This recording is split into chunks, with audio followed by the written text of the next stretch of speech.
1947 में पार्टीशन के बाद से ही भारत पाकिस्तान को कमजोर करने में लगा हुआ रहता है। हमेशा अजीब अजीब चालें चलता है पाकिस्तान को कमजोर करने के लिए, और ऐसा ही 1965 में भी भारत ने पाकिस्तान के खिलाफ किया। अब 6 सितंबर 1965 को भारत ने सुबह 3 बजे क्या किया कि पाकिस्तान को बिना बताए उस पर अचानक से अटैक कर दिया और लाहौर और सियालकोट जैसे एरियाज को कैप्चर करने के लिए आगे बढ़ चला। अभी ये जो सब मैंने बोला ये लिखा है पाकिस्तान स्टडीज की क्लास 9 की पेज नंबर 47 से 49 तक, और इनमें से कुछ बात सही भी है कि भारत ने 1965 की वॉर में लाहौर और सियालकोट पे कब्जा कर लिया था, लेकिन ये चीजें आधी अधूरी है। और इसी तरह से भारत और पाकिस्तान की जितनी भी वॉर हुई है, हर बार पाकिस्तान ने आगे रह के भारत के खिलाफ वॉर शुरू की और हर बार मुंह की खाई है। भारत और पाकिस्तान के बीच में कई सारी वॉर हुई जिनमें कि पाकिस्तान हर एक हारा है, लेकिन अपनी स्कूल की टेक्स्ट बुक्स में इन वॉर्स के बारे में पाकिस्तान क्या लिखता है? क्या ये लोग बताते हैं कि ये इन वॉर्स को जीते, या फिर सच बताते हैं कि इन वॉर्स को ये लोग हारे?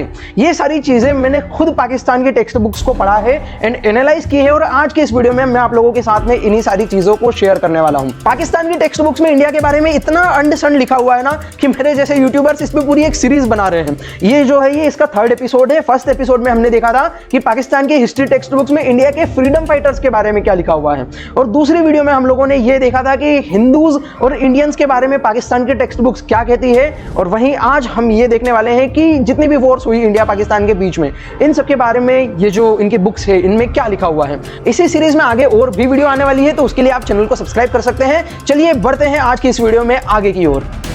तलवार की नोक पर या एटम बॉम्ब के डर से कोई हमारे देश को झुकाना चाहे, दबाना चाहे, ये देश हमारा दबने वाला नहीं।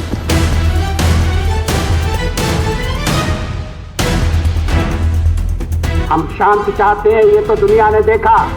अब दुनिया ये देखेगी कि हम शांति की रक्षा के लिए और अपनी शक्ति का भी प्रदर्शन कर सकते हैं। अब देखो, भारत और पाकिस्तान के बीच में कई सारी वॉर हुई है, तो हम एक फ्लो में चलेंगे और इन सबको कवर करेंगे। स्टार्ट करेंगे 1948 से और पहुंच जाएंगे कारगिल वॉर तक। और वहीं पाकिस्तान ने अभी कुछ ही टाइम पहले ऑपरेशन सिंदूर के बारे में भी अपनी टेक्स्ट बुक्स में लिखा है, तो वो हम लोग अगली वीडियो में देखेंगे। तो चलिए आज की इस वीडियो में आगे बढ़ते हैं। पाकिस्तान स्टडीज की क्लास 9 की बुक में लिखा हुआ है 1948 की वॉर के बारे में। अब यहाँ पे कोई हेडिंग तो पूरी क्लियरली नहीं है 1948 की वॉर से रिलेटेड, लेकिन कश्मीर इशू पे पूरी तरह से भर भर के लिखा गया है। तो ये लोग अपने टेक्स्ट बुक में लिखते हैं कि कश्मीर की जो पॉपुलेशन थी मैक्सिमम 80% वो मुसलमान थी, और ये लोग चाहते थे कि कश्मीर पाकिस्तान के साथ में मिल जाए। लेकिन यहाँ का हिंदू राजा हरि सिंह ऐसा नहीं चाहता था।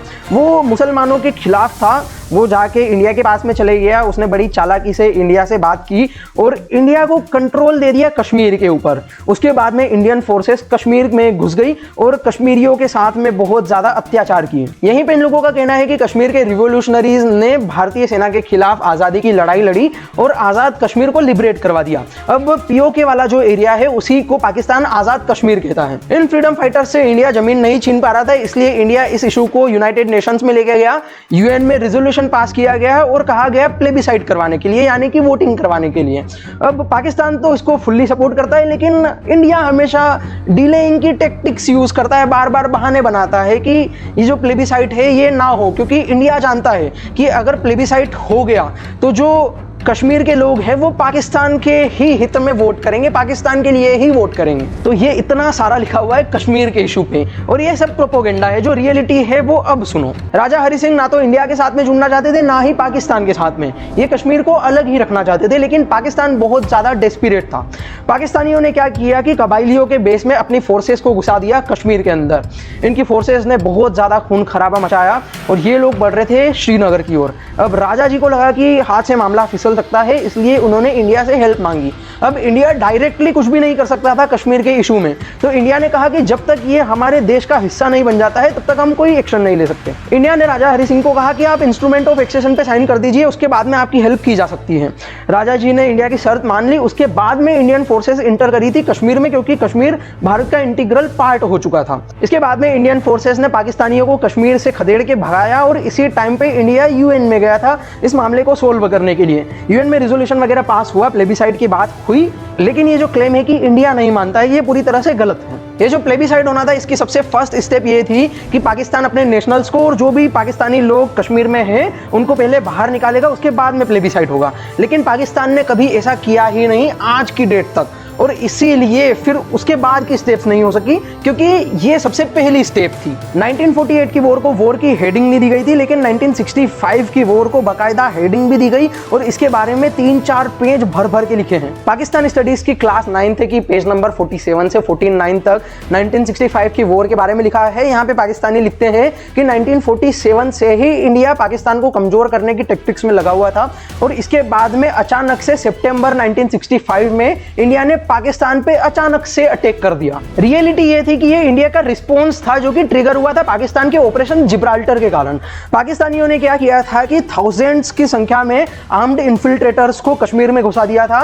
ये भारत से कश्मीर को अलग करना चाह रहे थे। इस चीज पे पाकिस्तान तो प्रोपेगेंडा फैला ही रहा है और मान लिया कि चलो इंडिया वाले भी प्रो इंडिया नैरेटिव से बोलेंगे, लेकिन मैक्सिमम जो हिस्टोरियंस है उस टाइम के, जो न्यूट्रल है दुनिया भर के, उनका भी कहना था कि इस वॉर में पाकिस्तान अग्रेसर था, जिसने कि आगे से रह के और ये चीज शुरू की थी। इसी टेक्स्ट बुक में लिखा हुआ है कि 6 सितंबर को सुबह 3 बजे इंडिया अनअनाउंस्ड तरीके से पाकिस्तान की बाउंड्रीज में घुसना शुरू कर देता है और लाहौर और सियालकोट की ओर बढ़ना शुरू कर देता है।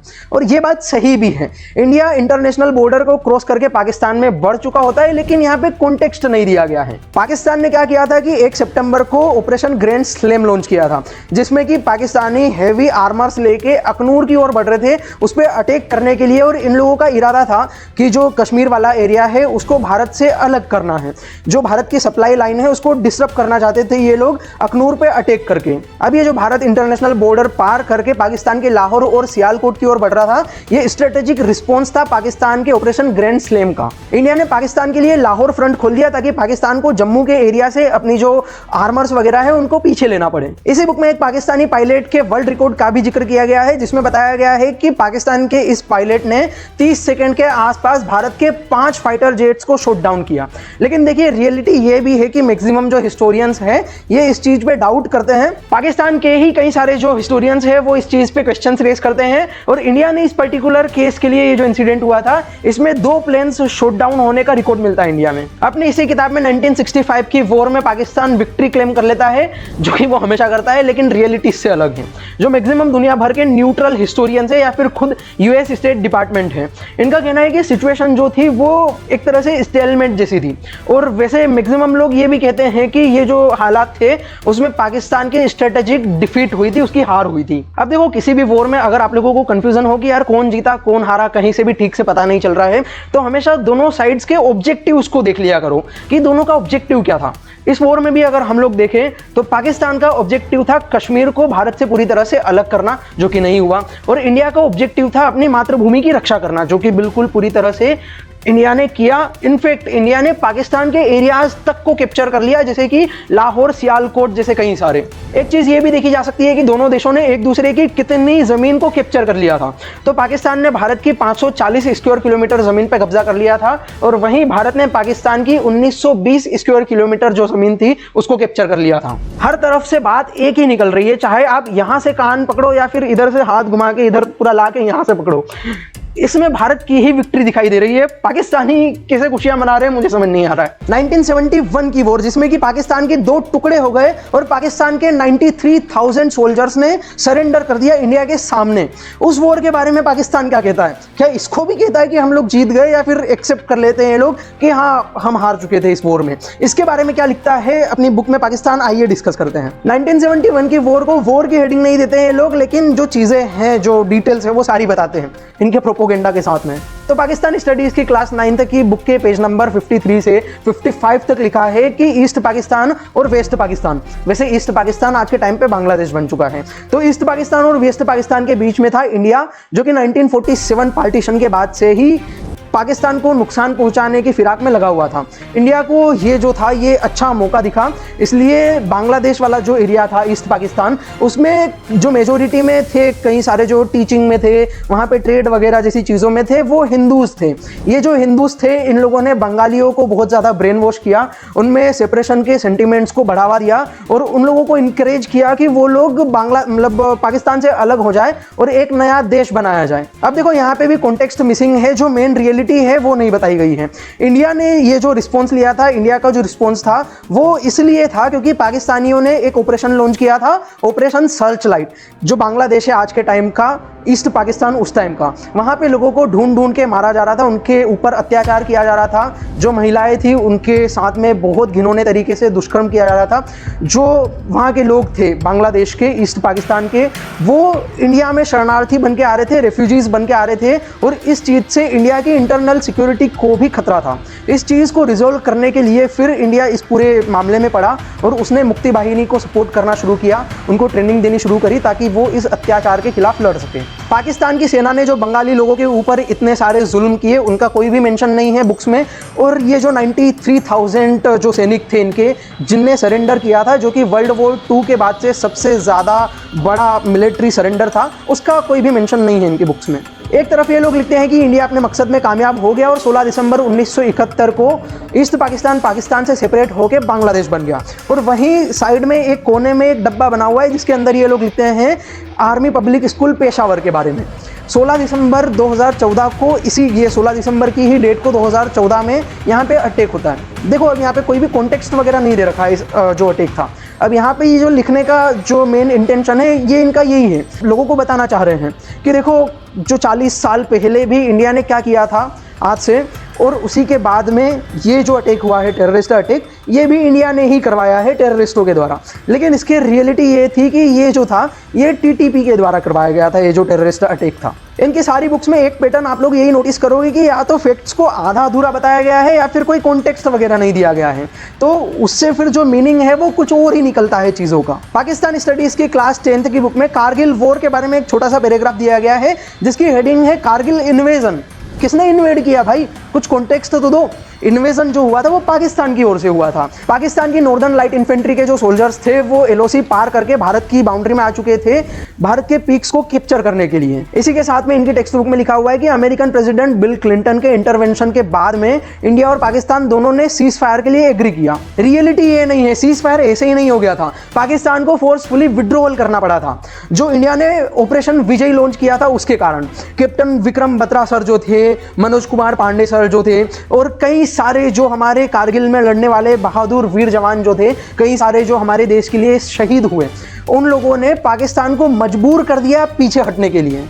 और दूसरी चीज़ ये भी थी कि यूएसए की तरफ से पाकिस्तान को डिप्लोमेटिक प्रेशर आ रहा था, इसलिए इनको विड्रॉल करना पड़ा था। कारगिल की ये जो वॉर हुई थी इसमें भी इंडिया की जीत हुई थी, लेकिन पाकिस्तानी कारगिल वॉर के बारे में बहुत ज़्यादा नहीं बताते हैं, केवल 2 लाइन में इसको समेट के खत्म किया गया है। अब देखो पाकिस्तान की टेक्स्ट बुक्स के जो न्यू एडिशंस हैं उनमें ऑपरेशन सिंदूर को भी इंक्लूड कर लिया गया है। अब ऑपरेशन सिंदूर के बारे में इन लोगों ने क्या लिखा है, क्या पाकिस्तान जीता या इसमें हारा, क्या बताते हैं लोग, ये आप लोगों के साथ में मैं अगली वीडियो में शेयर करूंगा। इसके लिए आप लोग चैनल को सब्सक्राइब कर सकते हैं। अब देखो एक चीज़ ये भी है कि ये जो रियलिटीज़ में बताता हूँ और प्रोपोगेंडास को एक्सपोज करता हूँ, इससे बहुत सारे लोगों को तकलीफ होती है और ये लोग ऐसी वीडियोस को भर भर के डिसलाइक करके जाते हैं। तो अगर आप लोगों को ये वीडियो अच्छी लगी एंड अगर आप लोगों को लगता है कि मैंने सही डायरेक्शन में मेहनत की, तो आप लोग इस वीडियो को लाइक कर सकते हैं एंड इसको और भी लोगों तक शेयर कर सकते हैं ताकि ये जो रियलिटी है ये और भी लोगों तक पहुंचे। और वैसे आप लोग यहाँ पे क्लिक करके पाकिस्तान की टेक्स्ट बुक्स पे बनाई हुई हमारी पूरी सीरीज की वीडियोस को देख सकते हैं, तो जल्दी से यहाँ पे क्लिक करके इन सारी वीडियोस को चेक कीजिए। चलिए मैं मिलूंगा बहुत ही जल्दी ऐसी ही किसी अगली वीडियो के साथ में, तब तक के लिए जय हिंद, वंदे मातरम।